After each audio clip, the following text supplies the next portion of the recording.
Greetings and salutations, chat. Welcome to the show. We're 10 minutes late. Sorry about that, but I just woke up. So imagine the way I'm feeling, right? Like I haven't even had my coffee yet. I'm just stumbling over to my computer, and I see that Ethan Ralph has gotten arrested. And I was like, wow, I haven't heard about Ethan Ralph in years. Let me just turn up the microphone. Yeah, so he got himself arrested, allegedly. And I didn't know he was still streaming. But yeah, no, he is. And let's see, what did he do? He was arrested in Milwaukee, allegedly disorderly conduct and indecent exposure. He had left Mexico to meet, to do marijuana, and to film sex with ex-porn star Scarlett Hampton. She claims she was not aware he wanted to shoot the pornography. And then he smashed her laptop in rage. Oof. Apparently, he is out now. Like, I guess like he paid bail, right? Like that's how it works in America. He has confirmed his cat should be okay and will be taking the next flight available to go back home. He also claims that this is the worst mugshot he has ever taken. I will share with you the picture. It's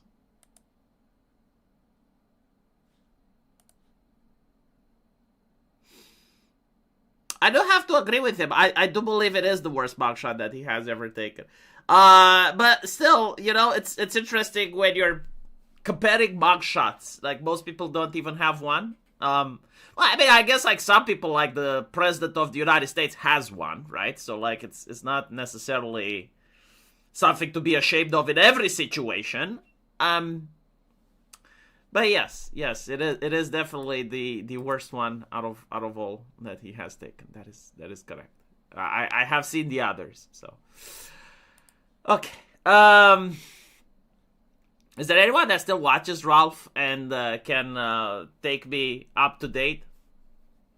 He is pissed. Well, I mean, I would be pissed as well. You know, you go there to film a porn movie and you find out that the export actress is not interested. And, you know, maybe you feel like it was a waste of time. I don't know.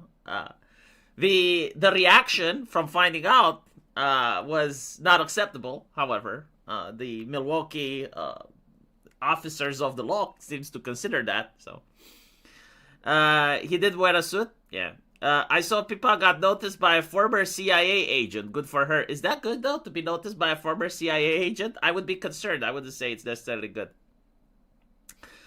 Kino Casino. Yes, I guess like that's where I can get my information as to what has happened. Kino Casino has started their lucrative career on criticizing online streamers by doing it to Ralph first before everyone else. And so I do assume that they have a vested interest into following the situation. No such thing as former CIA. Oof. Well, we call them journalists, don't we? Right? Like a lot of them are political analysts now. So the Kino Casino has been documenting him. Yes, we'll see what the casino has to say. I obviously will not be able to watch it now, but I guess like within a week, we're going to have the entire expose. I kind of like see the thing with Ralph, and this is just my take. I wonder like how much of it is real and how much of it is a bit, because the last time that I checked up on what he is doing was years ago, and I believe he was going to get himself cleaned up. Like, he joined this program where he wasn't going to drink alcohol. And in order to do that, he had to stop streaming for a while. And so, like, he made one last stream, right? Where he was basically, like, telling people that he is getting prepared for this journey of getting himself cleaned up.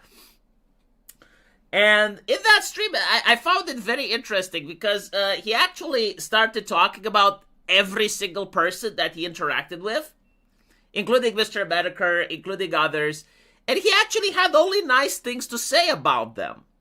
And, like, that was really weird. I felt like, what the fuck? Is he diagnosed with cancer? Like, is he dying? What's going on? You know, because it's not really his personality type to say nice things about Jim and shit. And I was wondering, like, how much of this is just a wrestling bit? Like, how much of his show is literally a wrestling bit? Because I know he likes wrestling a lot.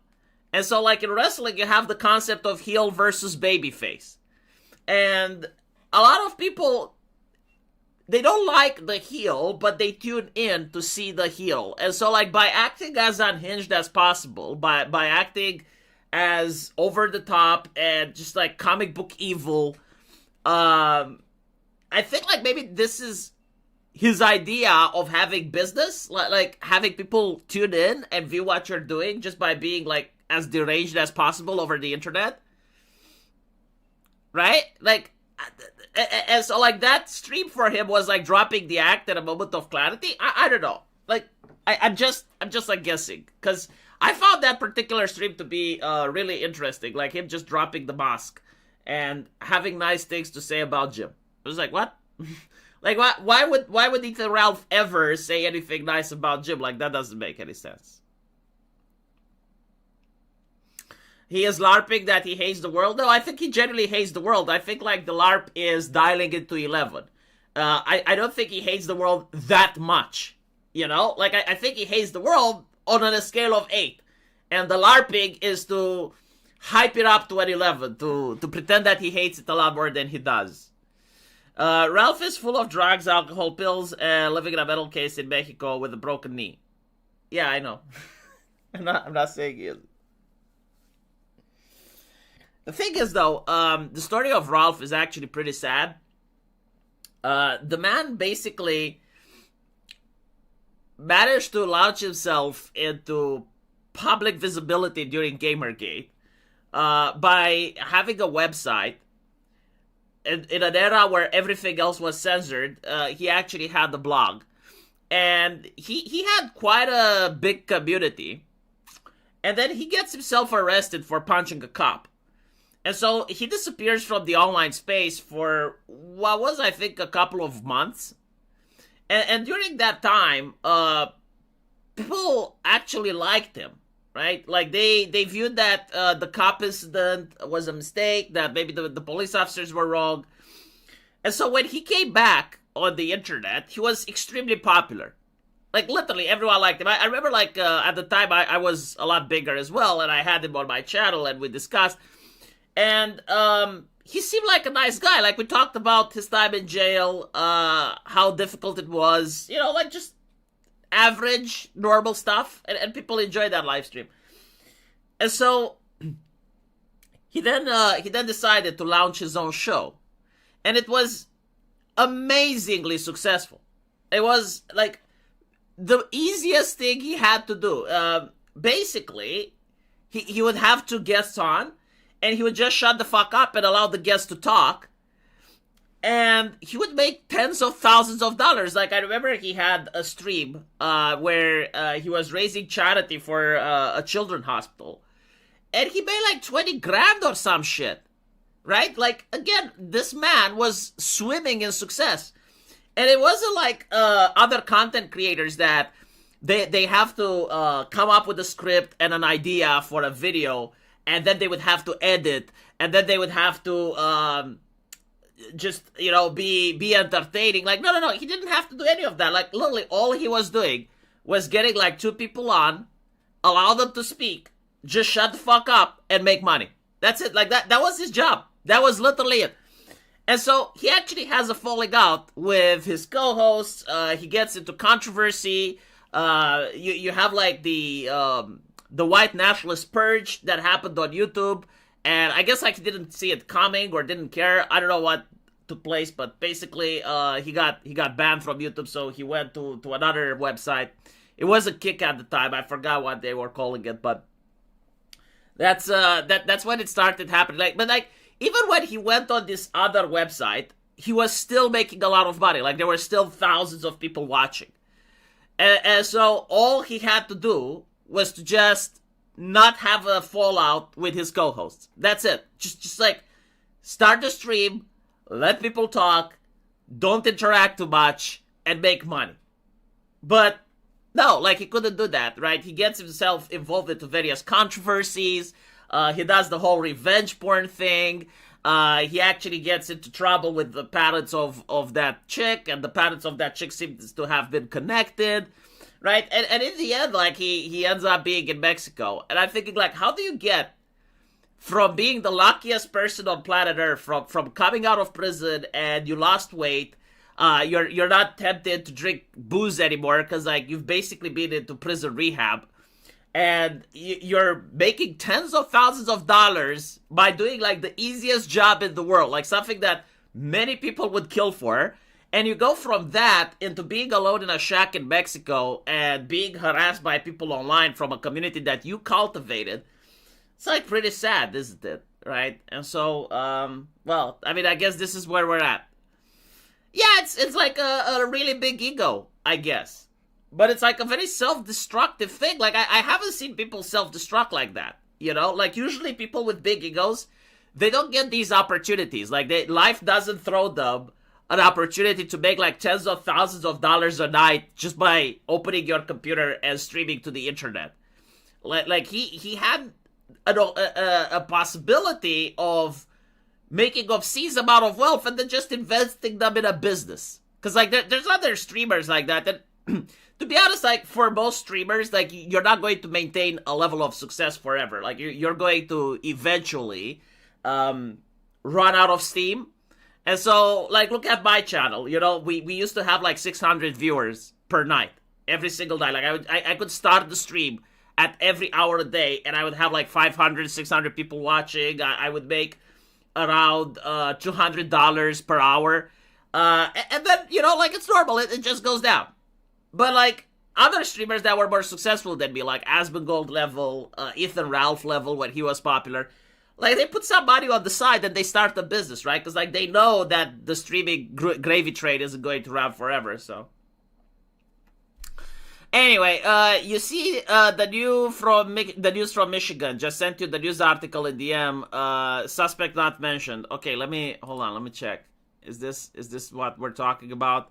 So, Michigan police responding to active shooting incident at synagogue. Okay, listen, we'll talk about this in another live stream, because I need to focus on this first, right? This is the title of the live stream, and is what people expect us to talk about. But there was a debate between Destiny and this guy, Constantine, right? And Destiny performed incredibly poorly in the debate. Like, most people, even on Destiny's side, agree.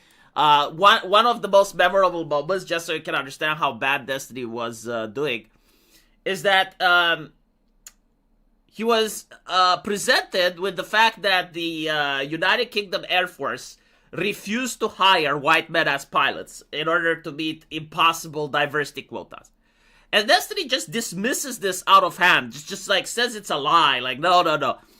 And Constantine just pulls out his phone and shows Destiny the news, and you can see on his face, like, the thing is, like, Destiny has to make money by defending the shit-lib liberal order, right? Like, he has to, like, no matter what shit-libs do, he has to be, like, the PR person for them.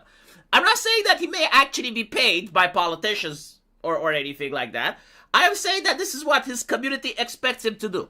Like, he cannot be seen disagreeing with a single thing that the liberal order is doing, right? Like, that's his business model. This is, like, pretty much, like, he's generally like a paid thinker to make the unreasonable seem palatable for his audience. And so when he is presented with the fact, it's like, no, look, they genuinely did this. Like, one of the national security things, which is the Air Force, which, like, every single modern engagement relies on, it's like the core of all NATO nations' military, to have air dominance. Like, this is the first thing that you do in the case of a war. Like, you need to have air superiority, right? And they decided that this is not going to go to the most competent people. If they're white, they're not being considered at all, right? And so you can see on Destiny's face, like, his eyes bulging out, like, I think like his inner monologue was like, shit, I need to defend this now. Right? And like, this is what you give me to work with, you know? Because like, it looks bad. It looks very fucking bad. And so, he still spins it around, but like, again, even the public notice, it's like, come on, you know, like, any other person that tries to appear reasonable, like a person that genuinely tries to appear as if they're processing information, right, and they're not just an ideologue, would have said, okay, you know what, fine, you're right, I was wrong, like, yeah, that is really fucked up. Like, I don't know what's happening to the liberals in your country, but like, at least my American liberals aren't like that. Like, that's what he should have said, you know, but like, he cannot be viewed as conceding ground to an opponent, which is why I don't debate leftists, right? Like, what is a debate? Like, I'm basically like trying to present my arguments and see if they're being persuasive. The other person tries to do the same. If I actually hear like arguments that are really persuasive and I don't have a comeback, I'll just admit it. I'll be like, okay, I was wrong, you know, that's fine. But like, if I know that nothing that I say, no matter how I frame it, nothing that I do will get the other person to remotely care, there is no reason to have a debate.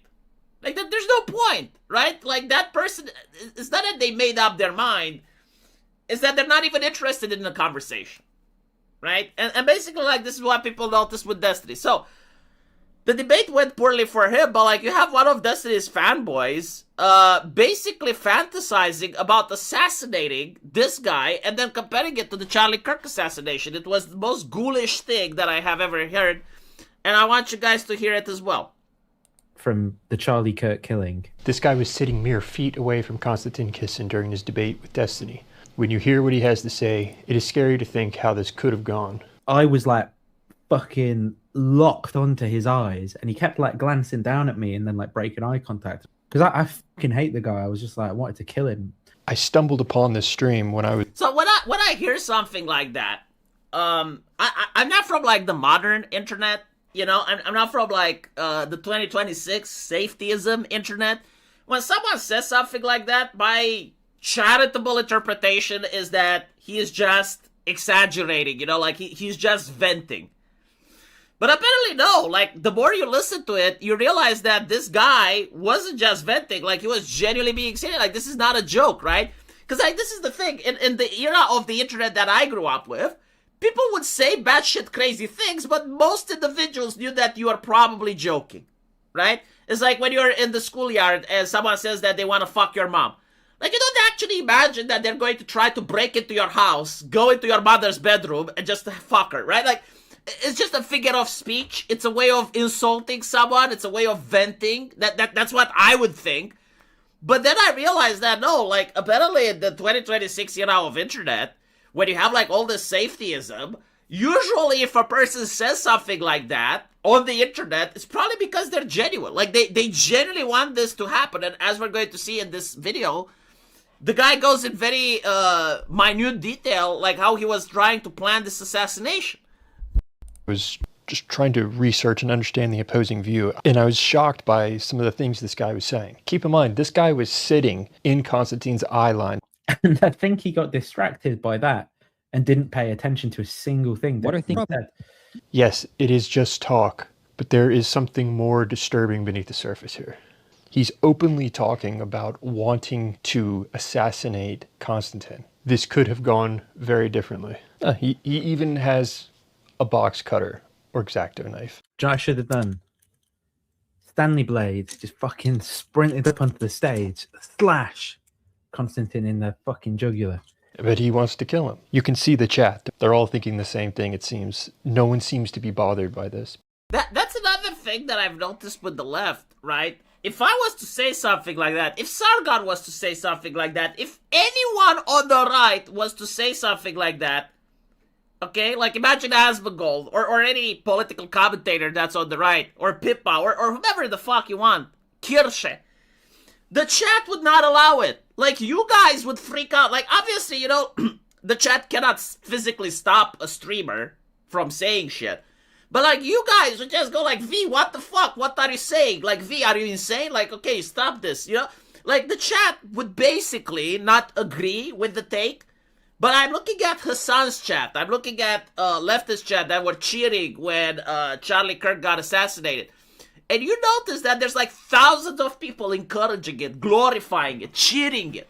And these are the same people that wanted the trust and safety councils to permeate the internet.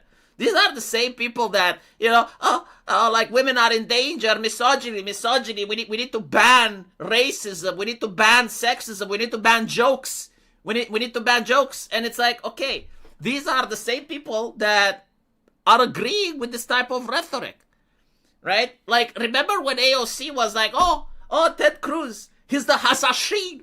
He tried to assassinate me. I'm like being targeted for assassination.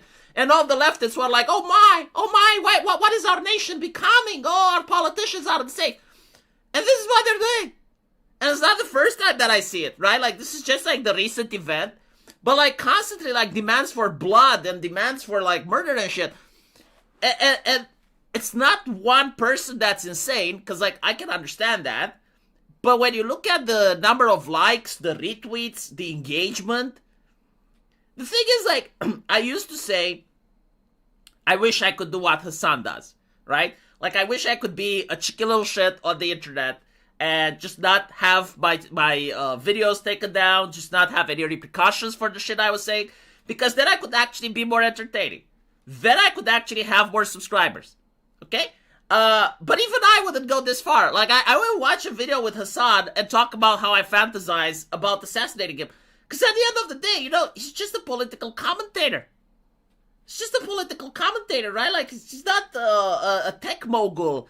He doesn't have, like, billions of dollars and he's founding activism and shit. It's like, why would I want my side to be viewed as bloodthirsty and unhinged? And why would I even think that if I was to be like that, I would even win anything? Like, that is a historical moral lesson to what happens to people that are this unhinged. Like, for example, Jean-Paul Marat. Jean-Paul Marat was from the French Revolution, and he was a journalist that, he was talking about how he wants to hang Catholic priests by their entrails. Yeah, there was no trust and safety back then. He could literally write whatever the fuck he wanted. And then there was like this moderate chick, like this chick that was from the moderate faction, like she wasn't an extremist, gets an interview with him and stabs him to death. And then the chick goes like, yeah, I fucking did it. And she gets guillotined. But like the moral lesson is that if you move society from dialogue to violence, like, you become an acceptable target. See, like, this is what the left doesn't understand. And they need to get this before it's too late. Because, again, like, there are historical precedents for what I'm talking about. In the beginning, a lot of right-wingers that I'm friends with and that I know, which I don't know how representative they were for, like, the right-wing movement as a whole, but, like, we genuinely believed in free speech, in not censoring people, in allowing edgy jokes. We genuinely, unironically believed in this because we were playing video games. And that's what video games were about, right? Like, it was constant banter, constant insults, constant trash talk. And we didn't believe that someone should be banned from Xbox Live because he called someone's mother a whore, okay? And so the left started mobbing out the place, like instilling safety council. Every single right-winger that I know knows someone else that got banned at a certain point. And eventually right-wingers stopped believing in free speech. Like, I'm looking at the movement right now. Right-wingers are fine with censorship. Even I, that I consider myself to probably be like the most free speech activist even today, when free speech is not even trendy anymore. It's not even a rallying cry, right?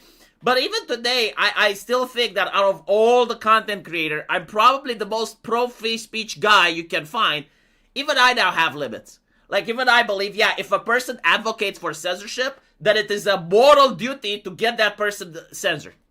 Like, if you're a content creator and you're the one that does it first, like you go after someone else and you try to censor them or you try to silence them, yeah, I do think that it is a moral requirement for that person to be censored. Why do I think like this? Because this is what the left has done to me. Like, after decades of Jack Dorsey's Twitter, right? Like, I went from a free speech absolutist, even I now have limits, Right. Okay, so this is what happens when you basically start censoring everyone. Like, at some point, the opposite side drops their principles and adopts your tactics. Because it's a survival thing. It's an evolutionary thing. Like, they have to do it or they don't survive, right? So the question is, like, what would happen if you start violence? Like, what would happen if you legitimize what happened to Charlie Kirk and you're legitimizing political assassinations and the other side is still interested in discussing? Well, if you keep doing it, at some point, the other side is going to drop their morality and adopt your tactics. Again, like, historically, this has happened. And so, to see leftists not getting this, it's just like, again, they're the smart people in the room, right? Like, they're the educated ones, they're the academics. It's insane. Sticking to the title of the live stream, says SRC Baker. Wow, V, this is good for you. Charlotte Corday was immortalized in Fate Grand Order for putting that bad journal. Yeah. So, well, it's kind of interesting because, like, what happened with Jean-Paul Marat, again, like, he was the extremist. He was the Hassan Piker of the French Revolution, right? Like, he would constantly call out for the blood of people. He would have, like, the most unhinged publications imaginable. And he actually did get people killed. Like, if Jean-Paul Marat labeled someone a conspirator or labeled someone as against the revolution, the mob would lynch that person. And he would dox them. Like, he had, again, just so you can understand who Jean-Paul Marat was. Like, he was kind of like the Alex Jones of the French Revolution, but left-leaning. So, we're talking about this guy.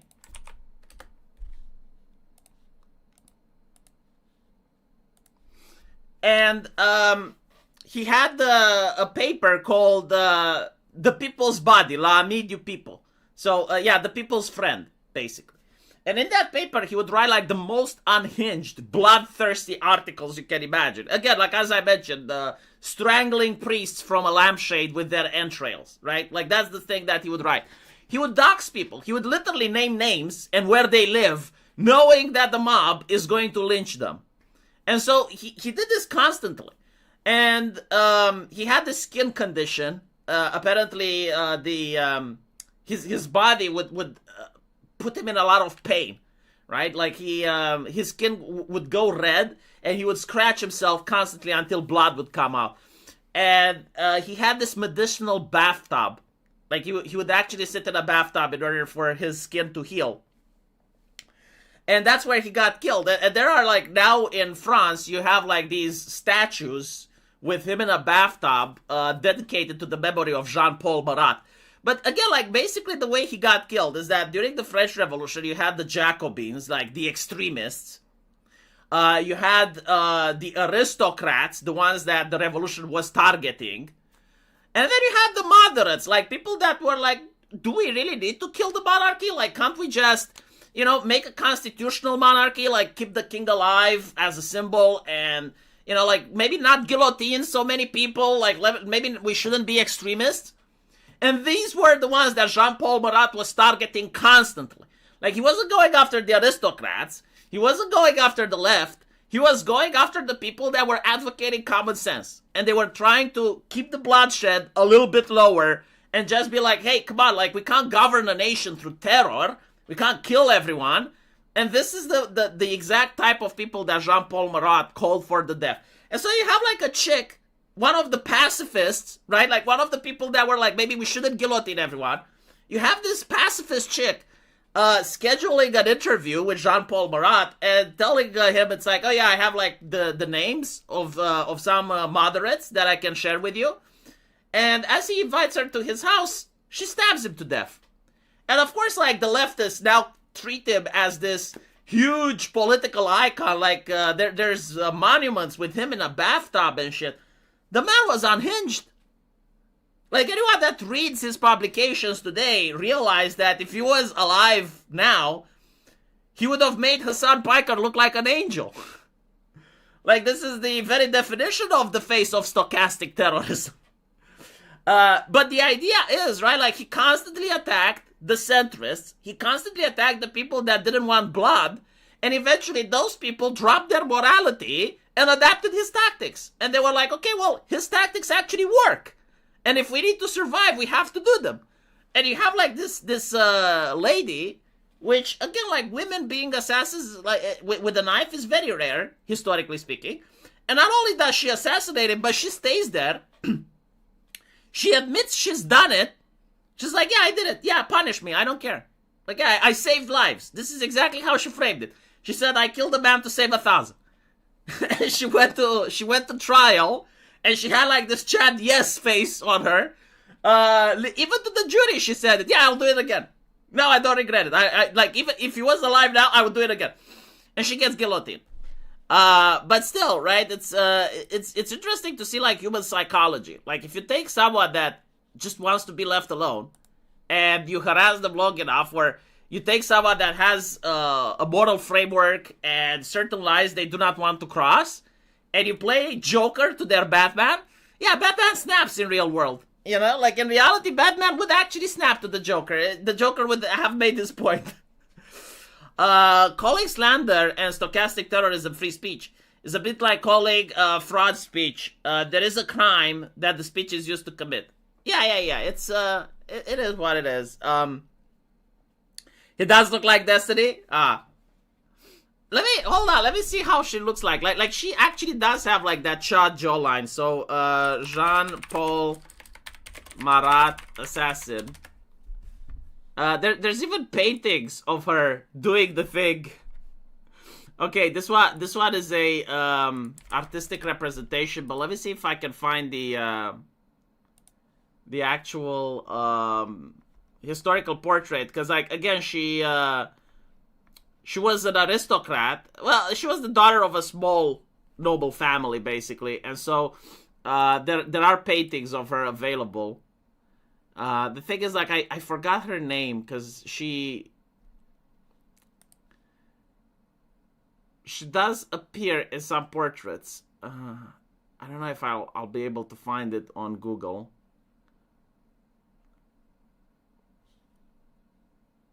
Okay, Jean-Paul Marat assassin name. Let's try looking like this. So, Charlotte Corday. Okay, Charlotte Corday. Like, again, she genuinely has that Chad meme jawline. You know, like the meme with hashtag yes. Like, did you? Yes, I did it. This is her. Right? She does have like that strong jawline. Maybe she has like some Habsburg in her blood. I don't know. But like, imagine her sitting like this during the trial. And it's like, did you kill? Yes. Like, would you do it again? Do you feel sorry? No. Would you have the? Yes. You know that you're going to get the guillotine for it. Absolutely. This is the painting of her committing the act, right? Like he's in his bathtub, and But the interesting thing is, like, you're looking at the French Revolution, and you realize that a lot of the human psychology, especially like psychology of the masses and the opinion influencers, is literally the same like today. Like, they actually had Reddit forums back then, you know? Like, the Jacobin clubs were literally that. Like, forums where people would go. Like, they didn't have internet. But they acted like Redditors. Literally. And then you have, like, the opinion influencers, like Jean-Paul Marat. And he was, like, a walking, living, breathing Hassan Piker. If like, there was no censorship and he could be as unhinged as he wanted. Right? Like, and this absolute distrust and hatred for the centrists. And again, like, what were the centrists? Because it's not like left-right divide. No, like, one side wanted to murder all of the priests and all of the aristocrats, right? Like, they wanted to kill every single aristocrat and priest that was in France. That's one side. The other sides were the priests and the aristocrats that didn't want to be killed. And they wanted the revolutionaries to be murdered. And then the centrists were like basically saying, can we not have this amount of bloodshed? Like, can we not be a little bit more reasonable? Can we not find the middle ground? And everybody was hating the centrists. Like, the centrists were more hated than the opposite side, constantly. And so, like, when you apply it today, you notice that the psychology of the masses, the way that people think, is the same. Like, the problems are different, right? The tactics and the technology is different, but the mindset of the masses and the idea of the opinion influencer, the distrust of people that aren't extremists, like, that one stays unchanged. Oh no, like, this woman took accountability 100%. Like she didn't even try to run. She didn't even try to hide herself. Like, she admitted there was no investigation, no nothing. Like, she took 100% accountability.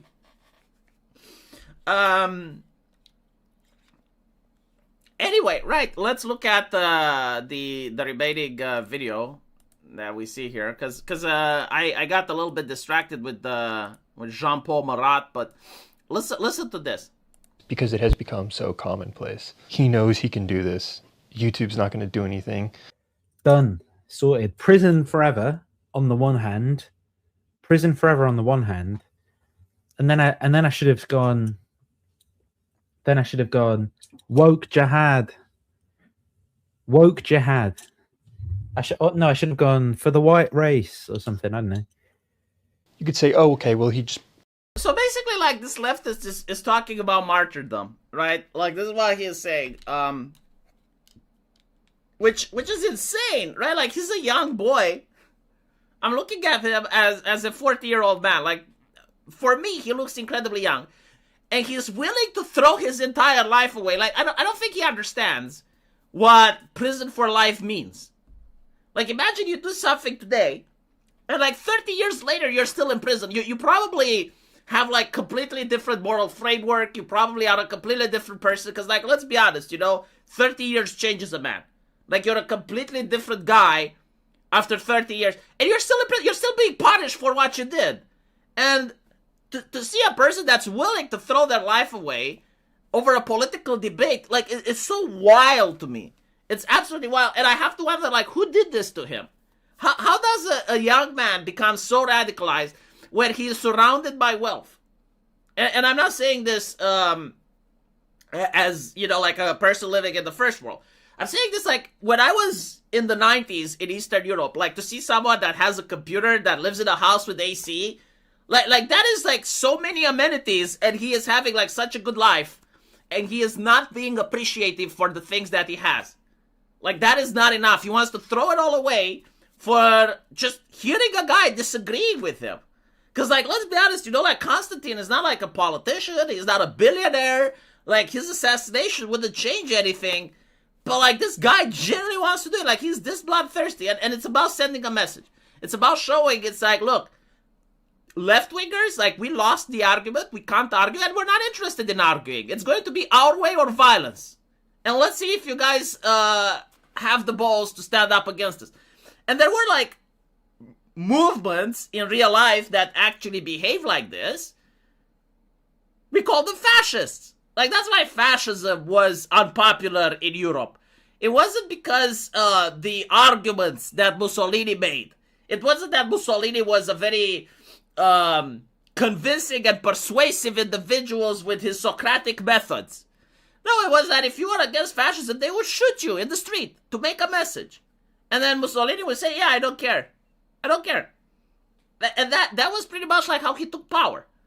And usually these types of movements that rise rapidly and rapidly change society, they also rapidly fall.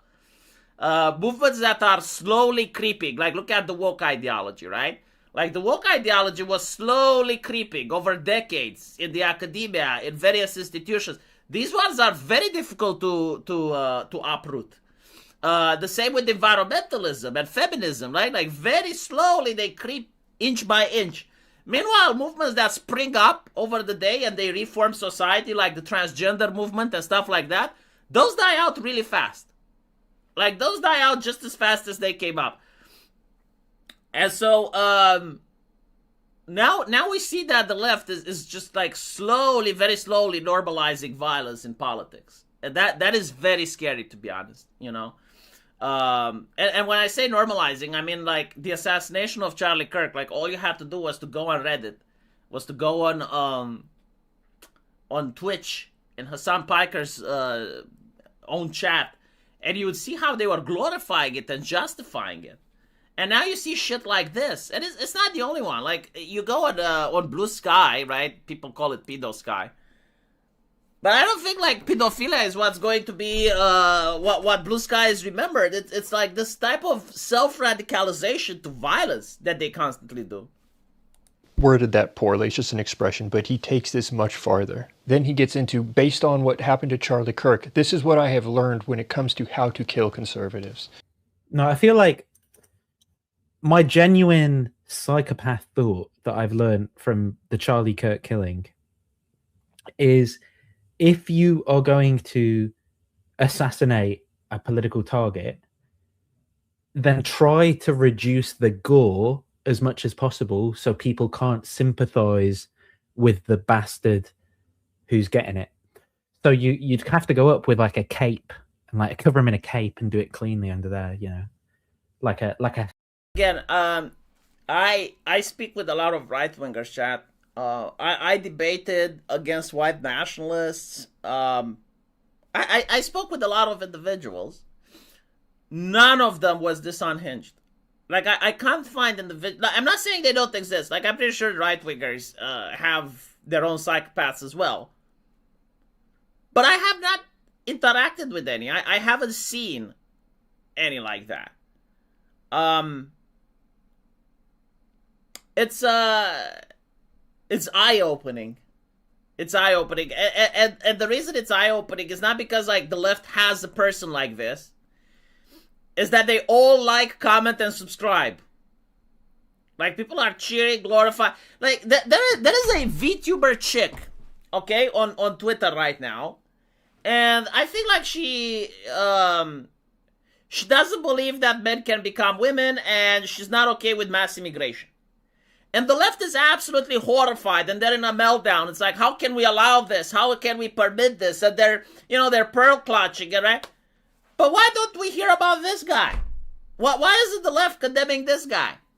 Because, like, I remember when right-wingers stepped out of line, and they would just, like, say something that made the movement look bad, and people would turn on them. Like, look at Nick Fuentes right now. Like, you have right-wingers calling him out.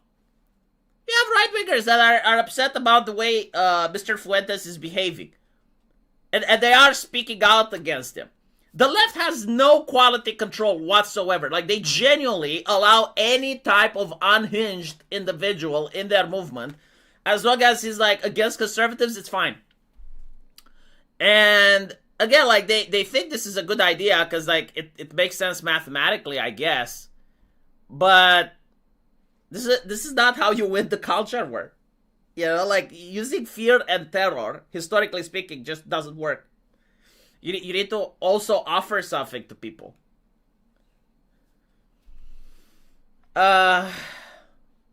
Anyway, Derna1804, welcome back to the show. Thank you for the $5. Right-wing violence is like a light bulb. It's either on or it's off. Left-wing violence is like your refrigerator. It runs periodically. It's not even that. It's like how they're constantly, like, pushing the boundaries of what's acceptable, right? Like,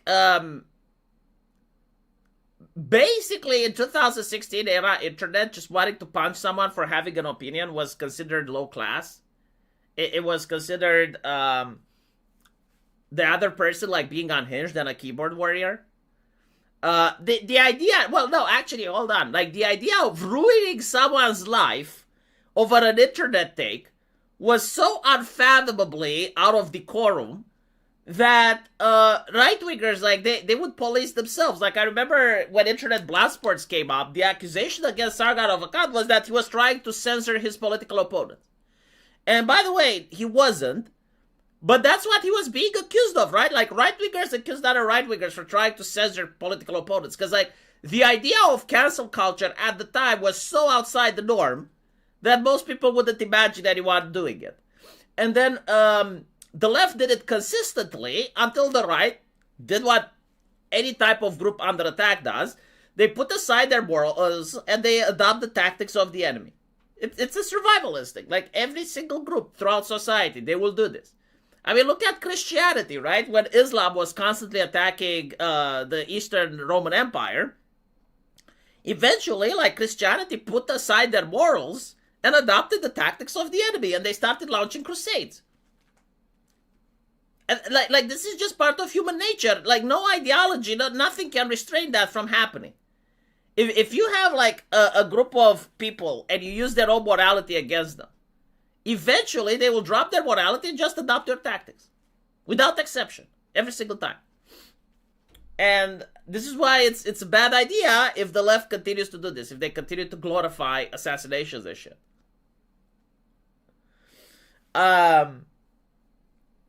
You could call it pragmatic right and idealistic right. I don't think it's about like right-wingers. I think it's just about any type of ideology. Like again, if you have Christianity, right? Like Jesus would have never led a crusade in the Bible, right? Like Jesus wouldn't have become Spartacus and led a slave revolt against the Roman Empire. Jesus' teachings, the Beatitudes, the Sermon on the Mount, like all of that shit, like they encourage martyrdom, which is why Christianity basically took up one of the reasons, and even priests would say that the blood of the martyrs are the seed of the church, right? Like Christianity is about martyrdom. But when you have like the Islamic Empire, like constantly attacking Christianity and doing conquest after conquest, like eventually Christians just put aside their morality and they adopted the tactics of the Muslims. And it's like, okay, well, and this is not left wing, right wing. It's just like what happens in history most of the time. There are exceptions, right? But most of the time, it's pretty much how it goes. And by the way, like the left experienced this as well. Like the left used to have the hippie movement and the peace movement and the free speech movement. Like during the Vietnam War, the leftists were the ones with rock and roll and hippie shit, and right? And right-wingers like constantly used religion against them.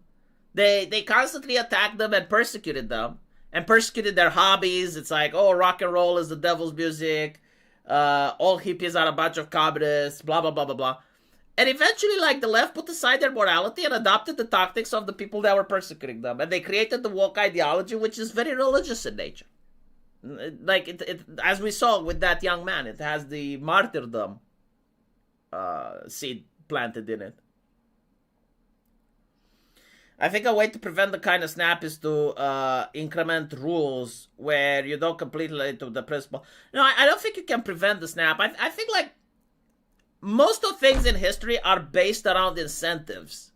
Like, to try to think about this from a complete moral perspective means that you ignore reality, right? Like, for example, if you have, let's say you have, like, a pious society, right? And everyone is nice, and you have, like, the city on the hill type of mentality, and everyone is a good Christian. And then you have, like, a massive famine, right? Like, nature changes the environment, and all of a sudden people are starving. I guarantee to you, like, that nice Christian town is not going to be nice for long. Or if you have an anxiety, like, you know that the nation is now under attack and the enemy forces are coming, right? And so, like, everyone is distrustworthy. Like, what if someone is working with the enemy and is going to open the gates?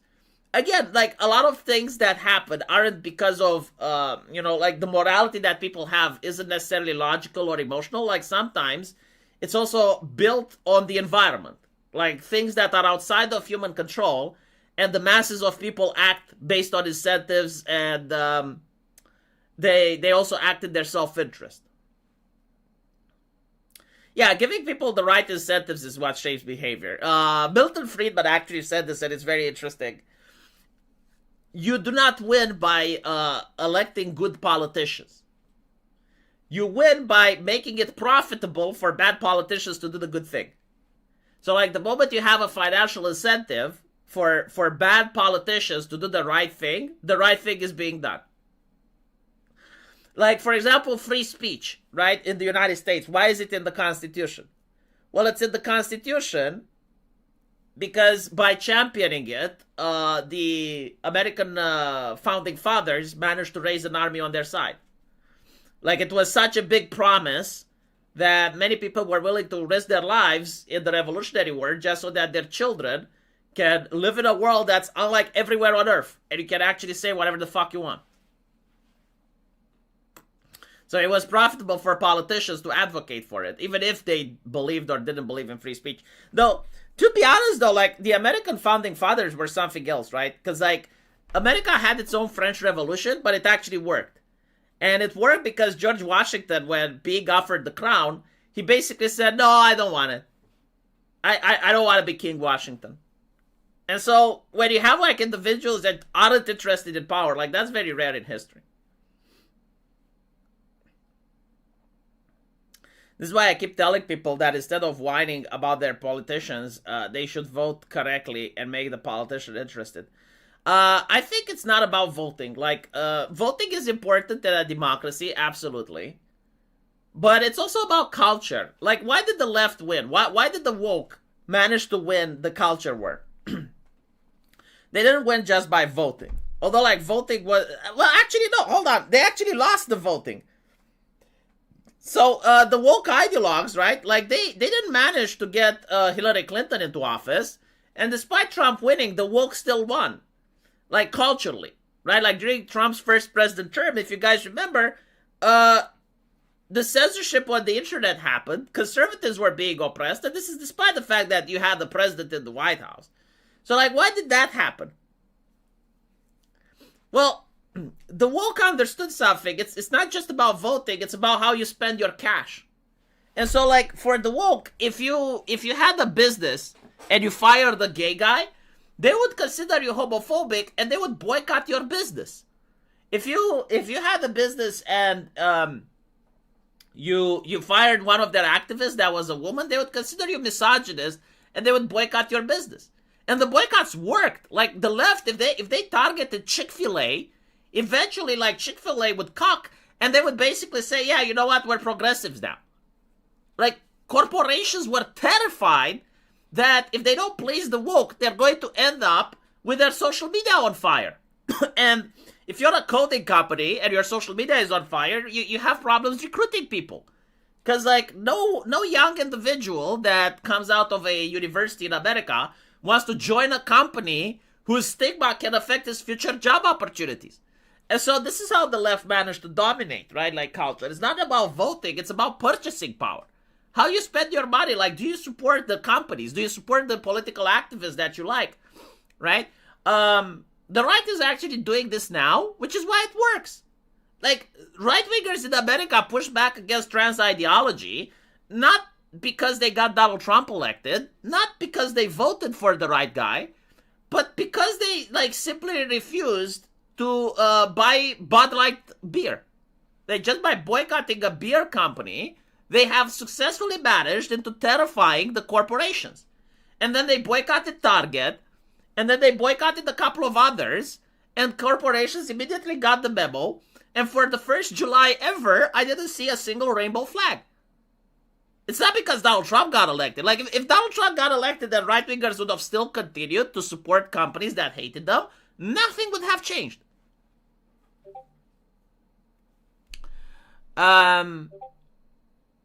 SRC Baker, see if you can play that short video I just DM'd you. The second most important thing of the nation. Alright, I'll look into it. Hippies were human trash. They literally attack and spat upon veterans who came back home, pretend they didn't, are boomers, and started everything in modernity. Here's the thing, though. When you have a group of people that are trash, what you notice is that most of the time, if you leave them alone, they just go away. Like, a lot of movements just burn out. You have, like, these, quote-unquote, attention-seeking movements. That's what they want. They're attention whoring. Like, why would you spit on a veteran? Because you want attention. You want to be in the spotlight. And if people don't give you the spotlight, if people just go, yeah, whatever, the movement dies out. But if you send police officers with bats to beat the living shit out of them, and it appears on television, and you see, like, stacks upon stacks of bodies of young students just being thrown into trucks, which, by the way, is how they crack down on the hippie movement, that validates the movement. Like, the people at home, they don't see the spitting on the veteran. They see the cop beating the living shit of a young person, and most people think, well, like, yeah, they're stupid, but they're young, you know? Like, why are you treating them like this? And so, like, this is how you gain legitimacy with the movement. The blood of martyrs actually do fund the seed of the church, right? And so if you just ignore it, you let them spurg out, especially if they're not causing too much damage, you just go the fuck away. Look at Black Lives Matter. Black Lives Matter is another example, although like that would have been handled differently, but the United States allowed Black Lives Matter to literally do whatever they wanted. And so like they burned the city. And here's the question, okay? Where is Black Lives Matter now? They had like all of the political power. They can do everything they wanted. The Democrats allowed them free reign. Where is Black Lives Matter now? Now imagine if the US military would have cracked down on them and actually started shooting them. You know, like drag them out of the house, executing their leaders, you know, do some Chinese style Tiananmen Square shit. Do you think like Black Lives Matter now would have had the same relevance, or would they have been more important? I think they would have been more important. I think like they would have had the same political power that Martin Luther King has. Everything that they did bad would have been sanitized and just washed by history. And they would be viewed as martyrs now if the US would have cracked down on them the same way that the Chinese cracked down on the students at Tiananmen Square. So again, like when you look at the psychology of the masses and you look at history and how like groups and revolutionaries are behaving, the reason that the hippie movement is still being talked about today and Black Lives Matter is rarely mentioned is because the crackdowns on the hippie movement were so disproportionate that people seeing young students getting beaten up on television looks pretty bad. It doesn't matter why they're getting beaten up. It's just the fact that they're getting beaten up that most people are shocked. What's the optic lesson here? It's not necessarily like about optics. I mean, I guess it kind of is in a way, but it's about not validating people that are attention seeking. Don't feed the trolls. That's how I grew up. That was the rule of the internet. Like when you have a movement that's burning cities, like you have to wonder why are they doing it. And it's because they want attention. Like they desperately want attention. And if you don't give them attention, they die off. Right? Like in Europe, we had Black Lives Matter movements in Poland, in Eastern Europe, in Germany, in the UK. No one talks about them now. No one cares. Yeah, don't give the stinky weed bros the spotlight. Exactly. Meanwhile, like we had the same shit in Romania. Like there were when the communist revolution happened, there were a bunch of student protesters that went and protested in the capital, and the government beat the living shit out of them. Like they sent the miners to beat them up. People still talk about them today. If the government just ignored them, they would have gone home in a couple of months anyway, and nobody would have remembered them. Yeah, I know, ironic Valmanian troll. Speaking about cracking down, how can many people honestly ignore the cracking down of the protesters in Iran, but at the same time they keep highlighting a possible misfire of that school? The reason is that people in politics do not care about logic. They rarely care about emotions either. What people care is belonging. Like they want to belong to a group of friends. And if the group of friends say, oh, we're against Iran, then they will do that. If the group of friends like are, oh, we're defending Palestine, they will do that. It doesn't matter if it makes sense or not, right? Like most of the activists do not say what they want because they necessarily want to change the world. Most of the activists say what they say because they want validation from their peers. This is why Destiny wasn't able to just allow the conservative to have a point. It's because his peers wouldn't have validated him. And when you understand that, you understand like why people don't give a shit about the Iranian regime shooting its own people, but they will, you know, freak out when America bombs the Ayatollah. I cannot play what you gave me, SRC Maker, because it's copyrighted content. I'm looking at it now. Let me see if I. Well, you know what? Fuck it, I'll play it. Here we go. Because you super chatted me so much and so often that I'll be like, okay, let me just download the video first, and then I'll put it on the screen.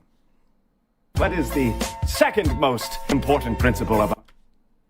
Yeah, this is going to get copyright stroke. What is the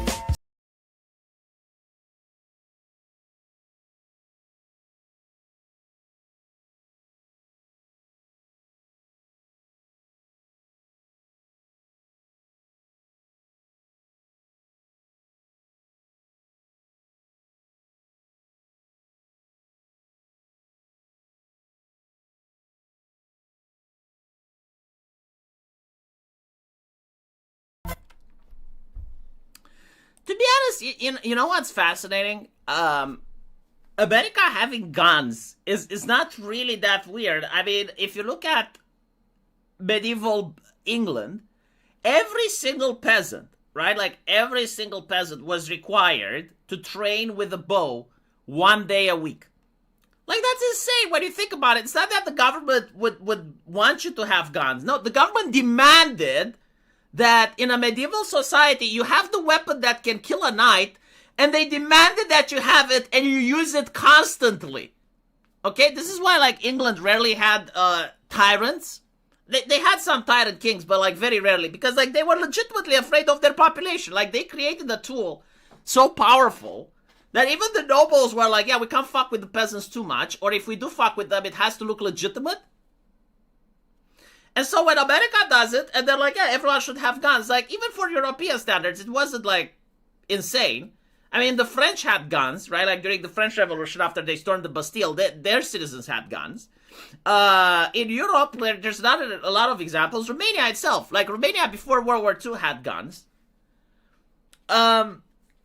It's only the communists that conquer Europe, and every single nation that the Soviets conquered, the first thing they did was to remove the guns. Every single exception, there is no exception to this. And then in the West, you had like the moral panics where, oh my goodness, oh, a mass shooter, ban the guns, ban the guns. And you have this in Australia, you have this in New Zealand, and you can notice that it was a pretext. Like, they generally didn't care about safety, because like in New Zealand, for example, you have like this guy that comes from Australia, like he's an immigrant, he's not even a New Zealander. The guns that he had were illegal anyway, right? Like, he smuggled the guns in, he does a mass shooting, and then the government punishes the law-abiding New Zealanders by confiscating their weapons. And then you have like the most draconic measures in New Zealand's history that are so bad that even Jessica Ardern herself, after stepping down from Prime Minister, she didn't want to live in the shithole that she created, and now is moving out. So, I just noticed this pattern, right? But my point is, it's not really revolutionary for America to have guns. What is revolutionary is that it put it in a constitution that made it difficult for people like Jessica Ardern to take them away.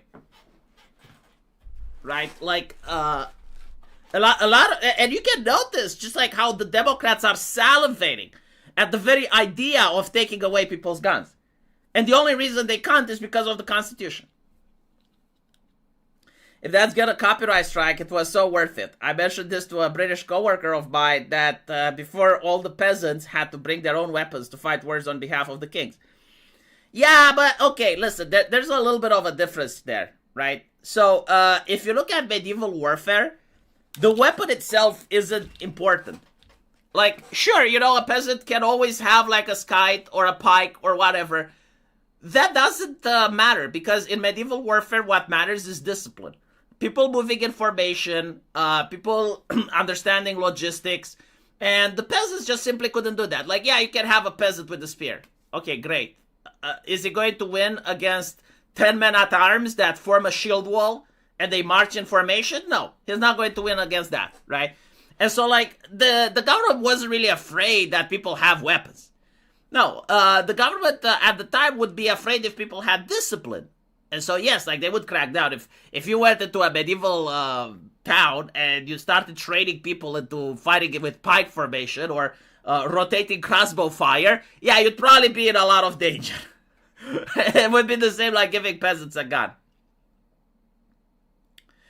Please, someone respond to me. I don't think that YouTube is allowing my comments to be read. I think I might be shadow banned. No, you're not shadow banned, Ezekiel. I definitely can see you. If it gets a copyright strike, though, it's not worth it, because now it's only 173 people watching, right? And so you're not going to have the stream be viewed by many people. Every right in the Bill of Rights already existed in England. The fathers codified it into law because they believed the government would degenerate and infringe it. Honestly, like the American founding fathers, they're not perfect people, you know, like, they keep complaining that, oh, well, Jefferson had slaves, and like, yeah, sure, why not, whatever. But they were some of the best statesmen that humanity has ever produced. I would consider America, and I don't know if I'm far sniffing here, but like I would consider them to be just as powerful as the Roman Empire.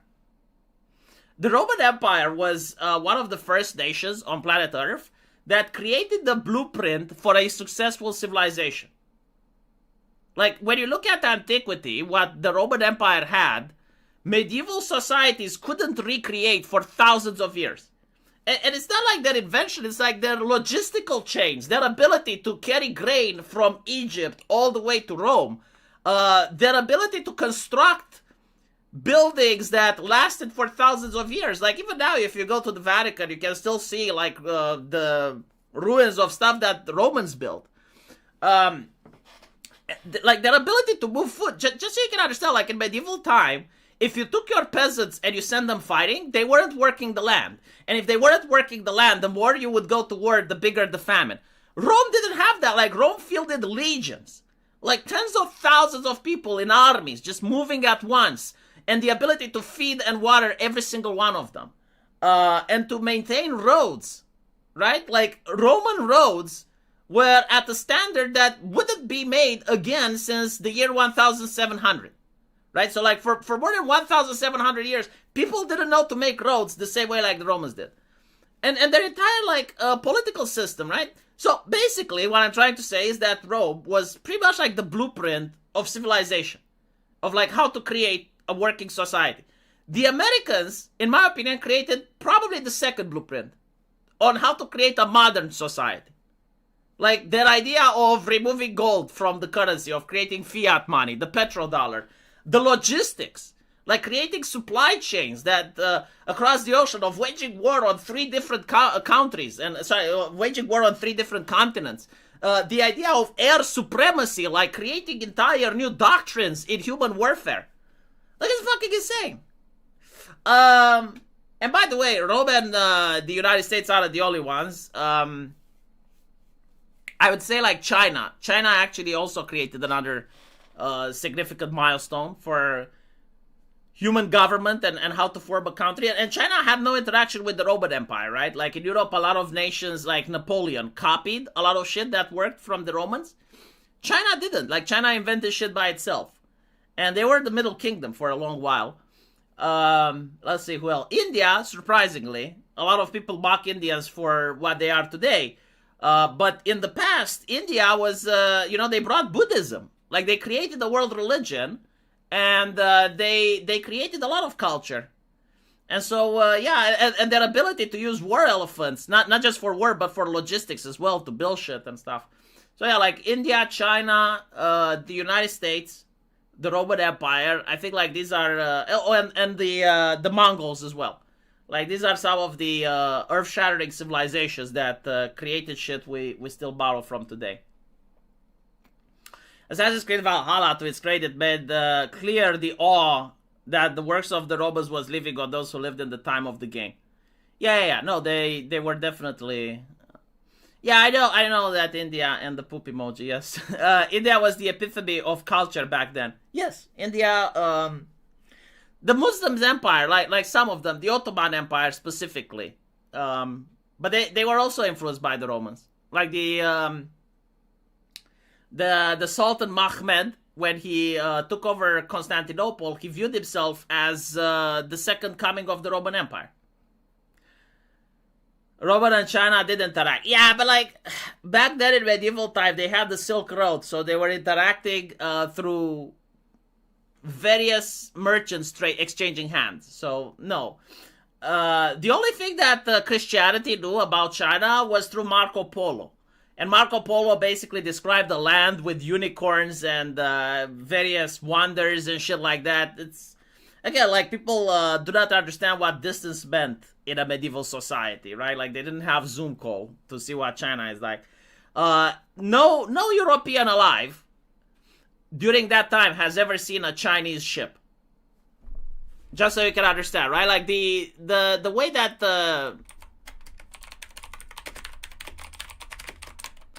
that Chinese ships were built. Let me see if I can show you.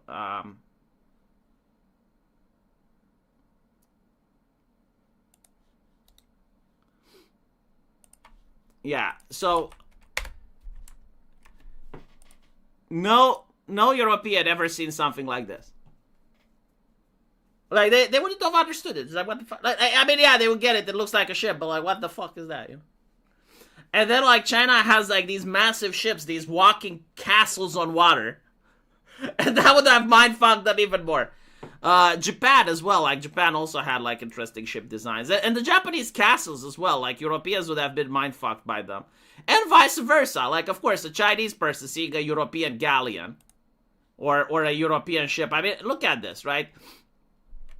Like, you can tell this is a completely different design from something that just doesn't exist in Europe's language.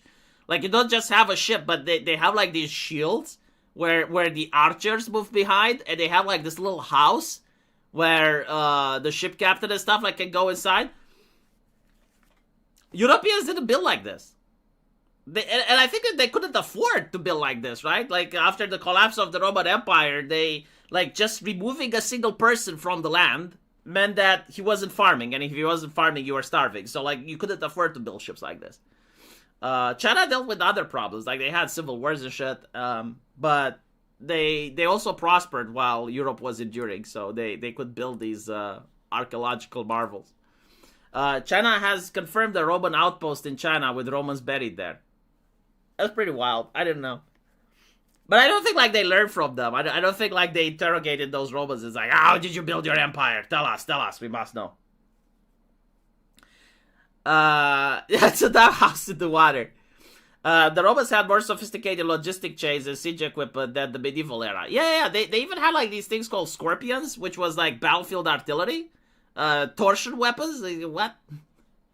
I mean, look at this, okay? Just so you can understand what the Chinese were having. If the Europeans saw something like this, they would have been mind-fucked. Again, like, after a while, China decides to isolate itself, and they stop advancing. And then the Chinese were awed at the shit that the Europeans had. Okay, so, like, the situation was the shoe dropped on the other foot. And then you have what China calls the century of humiliation, which is China's Holocaust, right? This is interesting. Like, China has a different foundational mythos. Like, for Europe is the Holocaust. Like, everything comes from the Holocaust, right? World War II, the drawings of the border. Like, that's the foundational mythos of the West. China doesn't give a shit about that. China is about the century of humiliation. Like, we used to be the empire that the entire world was awed at. And then we decided to isolate ourselves, and the Europeans, they delivered the century of humiliation. Never again. And so, like, this is the mentality that the Chinese have now.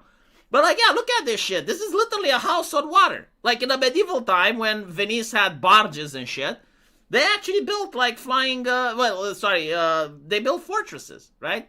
Look at this. They didn't have sails. They just had oars. And they had primitive gunpowders before the Europeans as well. So, yeah. But, anyway, I diverse. Rome had to steal Carthaginian ships' designs? No, like, see, this is the mindset that the Romans had, which is why they were successful. They weren't stealing. Like, when they were conquering a civilization, the Romans would admit, okay, they got this thing better than we do. Right? So, like, the Carthaginian ships' design, like, they would look at Carthage. Like, how is their bureaucracy? Worse than ours. How is their combat doctrine? Worse than ours. How is their shipbuilding? Better than ours. Well, why is it better than ours? Like, let's see what they're doing. And they would basically incorporate what worked, and then they would adapt it to their own empire, and then they would conquer someone else, and they would incorporate what works. Sometimes they wouldn't just incorporate what they had, like, they would improve on them, the model, right? So, like, the Roman bureaucracy, sure, like, they would take your ship designs, but over, like, 20 or 30 years, they would improve your ship designs. And that's what makes a great civilization, and why the left is seething, and it's like, oh, you stole their culture. Yes, like, you stole. If that's their mind and that's their brain and that's what they understand, sure, why not? They stole, yes. What did the African Empire build? Well, Egypt managed to build the, the pyramids and shit. But, like, if you're talking about, like, Sub-Sahara, the Zulu Empire was starting to arise. And they actually managed to jumpstart several Roman tactics back then. But the English, the British Empire didn't like that, so they put a stop to it. I will say this about Africa. Like, Africa presents a couple of challenges that are not found anywhere else on Earth. They have, like, some really nasty parasites, like the tsetse fly, which makes animal husbandry to be almost impossible. Like, you need modern technology in order to have, like, actual agriculture in most parts of Africa. Like, you have the Loa parasite and other shit. But Africa today, if you compare it with the rest of the world, is shit, yes. But Africa today compared to Africa from 30 years ago, it's night and day difference. Like, if you compare Africa from 2026 with Africa from 1990s, their life expectancy has improved, their economy has improved, the safety has improved. And so if they keep on the trajectory, they may actually start attracting foreign wealth and capital. Because as Europe becomes more and more regulated and more green, right? Because they like green energy, wealthy business people that just want to start a company and be left alone may actually consider going to Africa. The only thing that stops them right now is that African politicians are mentally ill. Not all of them, but like a lot of them, like in South Africa, right? They're still doing communism and nationalism, which is actually normal for them to do because they jumped that part of history, right? Like, if you look at Europe and you look at our civilizations, like, we went from monarchy to nationalism and communism, and then we started adopting the modern state. For Africans, however, they went from kings and monarchy through imperial conquest, and now they're basically going through their nationalist phase that they didn't have. And so, like, basically, it's just like the normal evolutions of nation states. Hey V, been reading about the history of the actual Puritans in 16th century. I recommend checking out The Anatomy of Abuses by Philip Stubbs. He directly discusses Puritan views of gaming, theater, bowling, etc. Well, thank you. I'm actually going to look into it. Government corruption is only good when I'm doing it. No, you have to do it. Like, you have to do it, and people need to experience the oppression in order to find out and understand why it's bad. I think, like, this is the explanation. Like, every single civilization needs to go through these checkpoints because they learn something from them. Like, people genuinely need to be oppressed in order to understand why a bad idea is a bad idea. You know, like the Spanish, for instance, had to go through inflation in order to understand why hoarding gold is not smart. I was surprised at the text. He says he doesn't want theaters to be outlawed. That's not actually something weird. So there is this guy, Aquinas. Aquinas was a medieval theologist, a medieval scholar. He's actually considered one of the most influential thinkers of the Catholic Church. I mean, I think I talked about him before, but I'll bring him up again. So this is why the Protestants are not having the same luck at creating stable societies. Like, Protestant societies just swing rapidly from one extreme to the other. Like, the woke movement would never come from an Orthodox nation. But the reason is because they don't have institutional memory. So this guy, right? Like, this guy is lauded by the Catholic Church. Apparently, he wanted to join an order of monks, and his wife didn't. And his wife sent whores to his tower because he was, like, in a medieval tower writing his doctorate degrees. And his wife sent whores to him to tempt him and steal his purity, which would have discredited him from getting to the order. And historians react with him like getting a fire poker from the chimney and chasing the whores out of the tower and then locking the door and drawing the cross. Like, okay, so, like, you can understand the type of guy he was. And Aquinas basically says that brothels shouldn't be outlawed. Now, again, you gotta understand, you know, like, their society didn't deal with pornography the way we have on the internet. They had whorehouses, like actual brothels. And Aquinas explains that the brothels are like the sewer system in a palace. And the sewer system is stinky, it's nasty, But if you don't have it, the palace floods. And he explains how the brothels prevent worse sins from happening. And obviously, like he says, a Christian man shouldn't go into a brothel, and the temptation is there, and the Christian should choose virtue rather than fall into temptation. But he basically says that brothels prevent bastards from appearing. Now, it's not like... I guess, you need to understand the medieval mindset, right? If a whore gets pregnant, that's fine. They generally don't care. But if a noble manages to impregnate another noblewoman, that's a scandal, because now it causes inheritance claims. Now it can raise armies. People can kill each other over that. You can end up with thousands of people dying because a noble decided to put his dick in another woman. So from their perspective, yes, it was horrifying if a noble person would have cheated or committed adultery. That's why they treated adultery so badly. And it wasn't just a noble. If a farmer that happened to have a plot of land would have impregnated another woman, it could cause a legitimate uprising between two villages, right? And so the whorehouses prevented that from happening. Because no one cares if a whore gets pregnant. Literally, that's how they would think. And he's basically making the argument. It's look, I'm not saying they're moral. I'm not saying they're good. I'm saying that if you take them down, you're going to create worse problems. You're going to wish they're back. And this actually is a theme that's validated in history. Most upstarting nations, right? Most upstarting nations, they don't have child labor laws. Today, actually, we don't have many of such nations. But back in the day, when nations were still developing, everybody used child labor. The British used them, the Americans used them, they were used in Europe, right? Children working in the mines, exist because it actually happened. And so once Europe manages to develop and they look at broader horizon, they try to impose the child labor laws on other countries. The problem is they were imposing them too early. The countries weren't ready to renounce them, right? And so what ends up happening when they abolish them, it's you have still the same underlying issue, which is poverty, and people are able to feed themselves. So they would send their children into prostitution. And so, okay, children that aren't working in the mines and factories now, but they're on the streets prostituting themselves.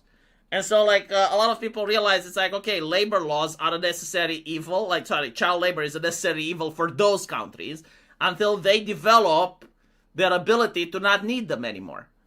And this is pretty much what happened with brothels, right? Brothels were very popular, even in nations that banned them. But once you have the internet and you have porn online and you have the OnlyFans and all the other shit, the attendance to brothels have dropped dramatically. Throughout the world, people just don't use brothels anymore because they go online and they masturbate online, and so I can see in my country, for example, I used to have 5 strip clubs in my city alone. Now I have 1, and I think even that one is going to shut down. So, again, it's certain evils just fix by themselves as society advances, and they don't need that evil anymore. And I think OnlyFans is also going to be shut down once everyone is going to realize that they can download AI offline and they can generate whatever artworks they want. And so there's no reason to actually pay a chick to get naked for you when you can just generate the perfect woman, according to whatever specification the user wants, and then use the AI in order to put her in whatever position. And it's going to completely collapse the OnlyFans market. I wonder if Martin Luther would approve of Visa and MasterCard being arbiters of morality and judges of propriety. Martin Luther would consider Visa and MasterCard to do usury.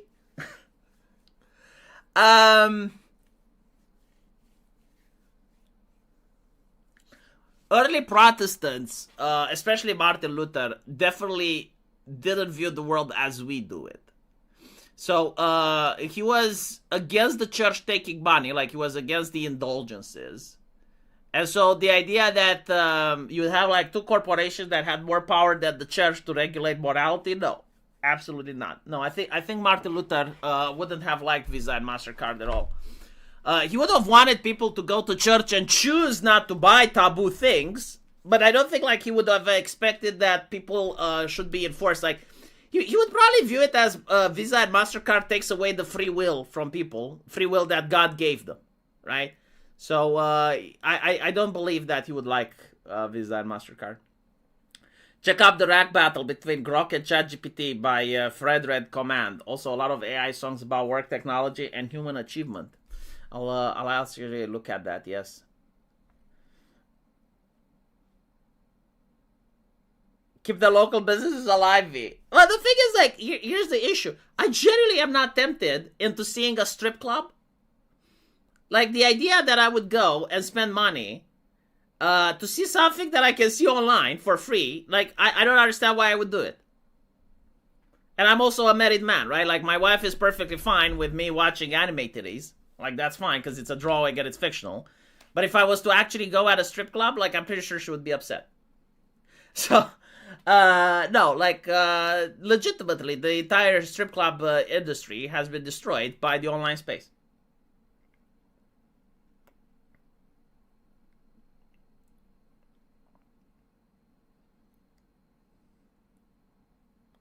Don't know why anyone would use OnlyFans.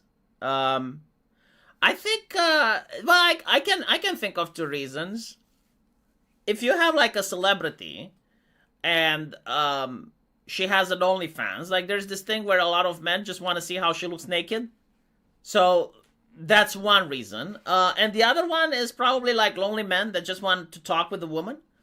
And the third one is because you kind of get, stuff on demand. Like you can pay someone to cosplay as something and then they glued pictures in the positions you want. And that's a type of service that you can't find anywhere else. And it's also like the, not necessarily like the lack of social stigma, but like the fact that it's on a computer and you can just Alt F4, right? Well, if you go onto a whore on the street, like you still interact with her, she can still see you, so... I guess like it causes a different level of shame for some.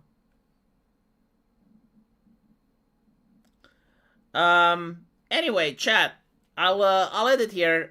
Thank you guys for watching. Thank you for the super chats. Let me go through everyone that donated so I can make sure that I didn't miss anything.